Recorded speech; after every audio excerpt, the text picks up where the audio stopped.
Ferrell. We'll start with Mike and then go to Joe.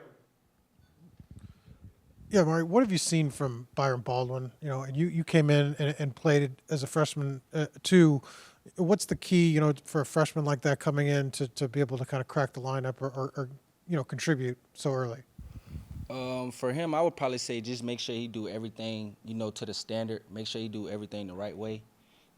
Since he's a freshman, we want to make sure, he comes in ready to play, ready to practice, ready to know the playbook and do everything right.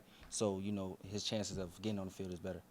Has he impressed you with that, his approach? Definitely, he always asking questions in the meetings. He's definitely one of those young guys that's ready to play right now. But I mean, we also still have a lot to work on as well. Go second row left to Joe and then Daniel. How would you compare this secondary maybe to the one of last year's? Very dominant last year, shut down a lot of good offenses there. I feel like this year secondary is a little more versatile. You got a lot more guys that can play a lot more different spots. We can move, do a lot of different things with this secondary. So I definitely feel like that's the biggest difference, I would say. Stay front left with Daniel. How much more comfortable do you feel now from last year? I At Rover, at everything? I feel way more comfortable. I know the playbook in and out, so I feel like I'm one of the guys that keeps the defense calm whenever we need a check or something. I'm always talking to Fisher at linebacker, so we always on the same page with the whole defense. We'll go on your right to Zach B and then Colin. Who are kind of some of the options this year at Rover? Who's kind of stood out kind of in that spot, and then maybe at safety too so far through fall camp? We got a lot of guys. Bryson Bonds, Byron Baldwin, Jaja Boyd. Gary Reese, Devin Boykin, Lou. I mean, everybody can. Like I say, all of us are versatile, so we all can play all three different positions. We'll go on your right to Colin and Sammy. On D'Angelo, what makes him different? What makes him so great to play next to?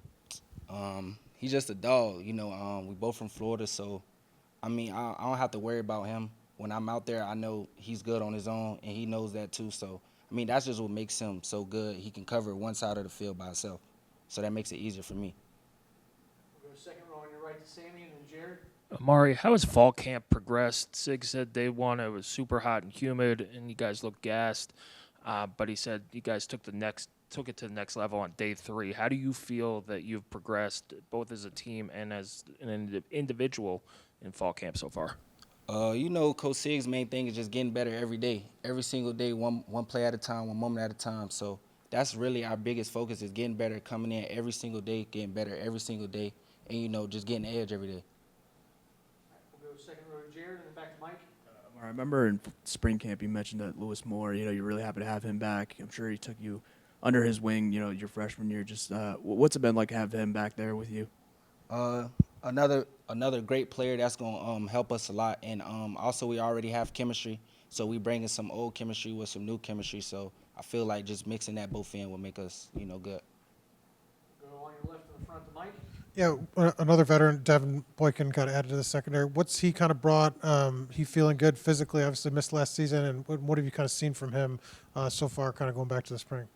He just brings a lot of football IQ in the room. You could tell he played a lot of football at NC State. So, I mean, the stuff he does, you could just tell he played a lot of football, and he's always on point with everything. So, Awesome. Great. Thanks, Mari. thank you.